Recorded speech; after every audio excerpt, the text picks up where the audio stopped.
या जिन लोगों के साथ मैं इंटरेक्ट करता हूँ उसमें अभी मुझे मुश्किल होता है कि आगे की मैं ऐसे दोस्त और कनेक्शंस एंड ऑल बनाऊं। 30 साल पहले तुम्हारी कुर्सी पर बैठा हुआ था, तो मैं जानता हूँ कि कैंपस में क्या माहौल होता है और हॉस्टल में रात में क्या जबरदस्त शास्त्रार्थ होते हैं। कुछ नहीं था करने को तो एक दूसरे को गुरु दीक्षा दे दी। तो एक ने दूसरे को उपनिषद पढ़ा दिए और दूसरे ने उसको क्रिटिकल थ्योरी पढ़ा दी। दोनों ने एक दूसरे को पीएचडी भी घोषित कर दिया। जो तुमको हो पसंद वही बात कहेंगे, तुम दिन को कहो रात तो रात। जिम जा रहे हो? Yes sir. लग नहीं रहा। पर कहीं तो दिखना चाहिए ना कि बंदा जवान है, भीतर कुछ आ गए। झुंड घूम रहे होते हैं अपना, वो इधर उधर क्या कर रहे हैं, कुछ नहीं कर रहे हैं। तुम एवरेज ही रहने के लिए यहाँ पर आए हो क्या? ये मत कह देना कि यार यारी है ईमान मेरा, यार मेरी जिंदगी, यार मेरा हॉस्टल में पड़ा हुआ है। क्योंकि ये जो कैंपस की दीवारें हैं ना, ये बड़ी महत्वपूर्ण चीज है। यहाँ से निकल जाओगे तो कोई तुम्हें इतनी सुरक्षा नहीं देने वाला। और ये सब बड़ा अच्छा लगता है, ऐसा लगता है यही तो कैंपस लाइफ की वार्मथ है। थोड़ा रोमांटिक सी फीलिंग आती है। ये क्या करोगे ये दोस्त यार, ये सब तुम्हारे ही प्रतिबिंब है। अपनी छाया से कोई कुछ सीख सकता है क्या? अच्छा दोस्त वो है जो बोले कि तुम्हारे लिए गनीमत है कि तुमको पता तो चल रहा है कि जो आसपास के दोस्त हैं सर वो आप जैसी बात नहीं कर पाते। यहाँ बहुतों के पास तो ऐसे दोस्त होंगे जो बिल्कुल मेरी जैसी बात कर लेते होंगे। उनकी सोचो। और खासकर अगर दोस्त नहीं दोस्तानी हो तब तो कभी कह ही नहीं पाओगे कि तू बेवकूफी की बात कर रही है।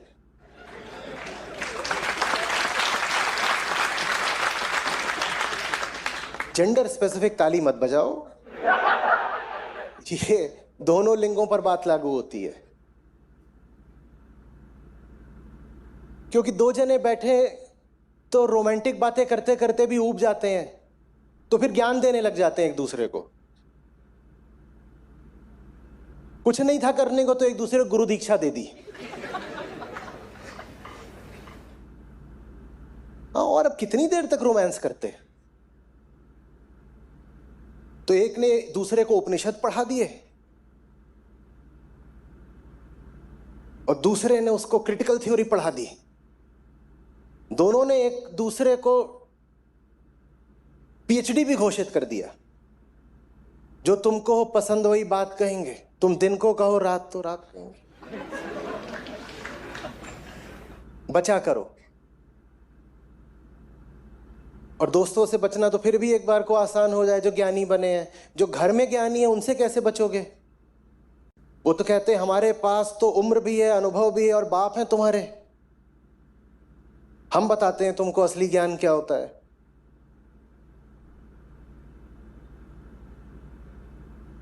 वहां बैठ भी जाओगे और बात लगेगी भी इंप्रेसिव, प्रभावित हो जाओगे।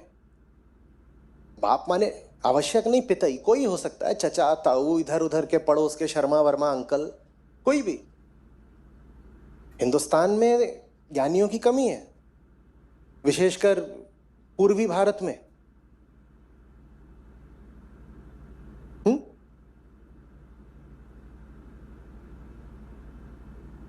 कलकत्ता,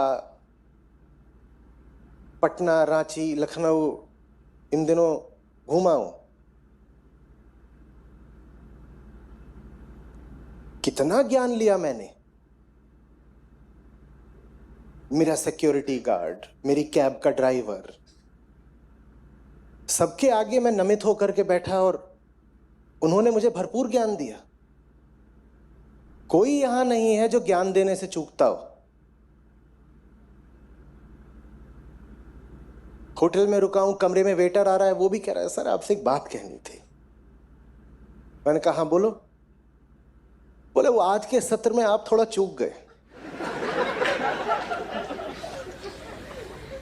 मैंने कहा हाँ महंत बताएं। वो भी किसी का पिता होगा, किसी का भाई होगा, वो भी गुरु बना बैठा है। मुझ पर उसका बस नहीं चला, लेकिन जो लोग उस पर आश्रित हैं उनका तो वो पक्का गुरु हो गया।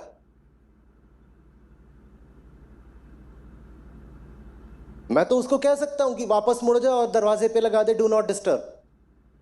उसकी पत्नी ये कैसे बोलेगी उसको? पत्नी को तो बैठा के 2 घंटा ज्ञान पे लेगा, वो थोड़ी मना कर पाएगी कि मूर्ख जैसी बातें कर रहे हो।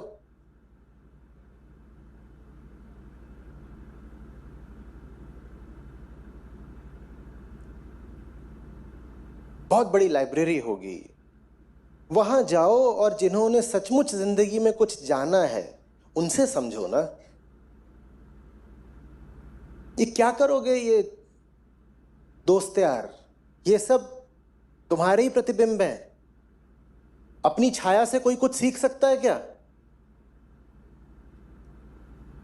तुम्हारी छाया तुम्हें क्या सिखा पाएगी? हाँ, कभी तुम्हें लगेगा कि कुछ तुमसे लंबी है, कभी तुमसे छोटी है, पर तुमसे बहुत भिन्न नहीं हो सकती। ऐसे ही सब कैंपस के दोस्त यार होते हैं। अच्छा दोस्त वो है जो बोले कि मैं तुम्हें वहां ले जाऊंगा जहां तुम कुछ सीख सको, जो ये ना बोले कि मेरे पास आओ, मैं ही गुरु हूं, मैं ही सिखा दूंगा।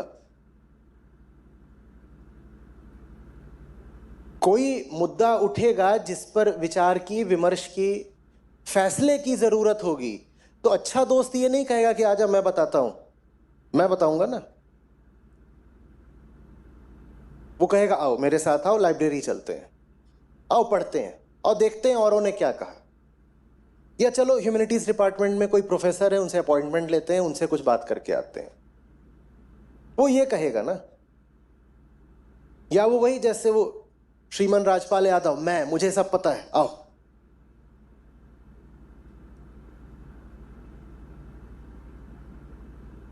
दुनिया में कम हुए हैं जानने वाले, पर मानव इतिहास इतना लंबा है कि कम होने के बावजूद उनकी संख्या सैकड़ों में है, और सैकड़ों में सिर्फ उनकी संख्या है जिनकी बातें संरक्षित हैं,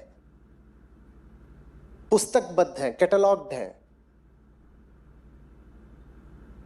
कैंपस के ये जो भी तुम्हारे 4 साल या 6 साल हैं, ये मौका है पढ़ने का। ये गॉसिप का मौका नहीं होते। अभी तुम्हें बहुत अच्छा लग रहा है बोलना कि my life has been enriched by my friends. ये बात कितनी खोखली है, कैंपस से निकलने के 2-4 साल के अंदर जान जाओगे। कुछ रहेगा अगर तुम्हारे साथ तो ज्ञान और कौशल। जिम जा रहे हो? Yes sir. लग नहीं रहा। अभी शुरू किया है, जल्दी हाल में? नहीं सर, पहले एकदम खत्म था, अभी तो। लेग्स की नहीं करते? फुल बॉडी किया करो। Yes sir. टेनिस कोर्ट होगा, बैडमिंटन कोर्ट होगा, स्क्वॉश कोर्ट होगा, स्विमिंग पूल होगा, कर रहे हो इस्तेमाल? या अपने ये सब चौकड़ी जमा करके ज्ञानबाजी करोगे? ये गॉसिप है, इसमें कोई ज्ञान नहीं होता। और गॉसिप से ज्यादा बड़ी बर्बादी नहीं होती समय की। हाँ, चूंकि वो गॉसिप करने वाले तुम्हारे ही तल के हैं, तो तुम ऊपर से नहीं देख पाते। तुम्हें पता ही नहीं चलता कि ये बातें बिल्कुल 2 कौड़ी की हैं, इनमें कुछ नहीं रखा, कोई दम नहीं है। इंप्रेस हो जाते हो, प्रभावित हो जाते हो, लगता है कुछ बड़ी बात कह दी किसी ने। वही जैसे फिल्मी डायलॉग्स कई बार इंप्रेस कर जाते हैं ना। यहां से बाहर निकलोगे तो इतना भी अच्छा नहीं है एम्प्लॉयमेंट सीन कि तुरंत ही तुमको किसी बड़े क्लब की मेंबरशिप मिल जाएगी। जो सुविधाएं तुमको कैंपस में उपलब्ध हैं, बाहर आसानी से नहीं मिलने वाली। बिल्कुल ऐसा हो सकता है कि कैंपस से निकलने के 8-10 साल बाद भी तुमको किसी ऐसे क्लब की मेंबरशिप महंगी लगे जहां वो सब फैसिलिटीज हैं जो आज कैंपस में मुफ्त हैं। आज वो मुफ्त हैं तो तुमको लगता है कि इनका क्या करना है, कुछ नहीं। और बिल्कुल मान लो ये कि एकदम हो सकता है कि कोई क्लब हो जो यही फैसिलिटीज देता हो, तुम 10 साल बाद भी उसको अफोर्ड नहीं कर पाओ। पर आज तुम उसका इस्तेमाल नहीं कर रहे। क्यों? क्योंकि जब शाम का समय हो सकता है स्विमिंग सीखने का, तो शाम को तुम निकल जाते हो दोस्तों के साथ कि आओ आओ, बन मस्का खाएंगे, चाय पियेंगे और बकैती करेंगे। यही होता है ना। झुंड घूम रहे होते हैं अपना, इधर उधर क्या कर रहे हैं? कुछ नहीं कर रहे हैं। क्या कर रहे हैं? कुछ नहीं कर रहे। कैंपस में ज्यादातर लोग तो एवरेज ही होते हैं, और क्या, कुछ नहीं कर रहे होते। 4 साल गंवा कर बाहर निकलते हैं। बस कुछ अपना एवरेज सीजीपीए चलती है यहाँ पर, क्या चलता है, परसेंटेज क्या चलता है, सीजीपीए कुछ एवरेज से सीजीपीए ले आ लो, 6, 7, 8 इसके बीच में सभी की रहती है आमतौर पर, इससे कम भी नहीं होने देते। इतनी सीजीपीए ले आ लो, निकल जाओ, कोई एवरेज सी जॉब लग जाएगी, हो गया। तुम एवरेज ही रहने के लिए यहां पर आए हो क्या? एवरेज ही रहने के लिए आए हो?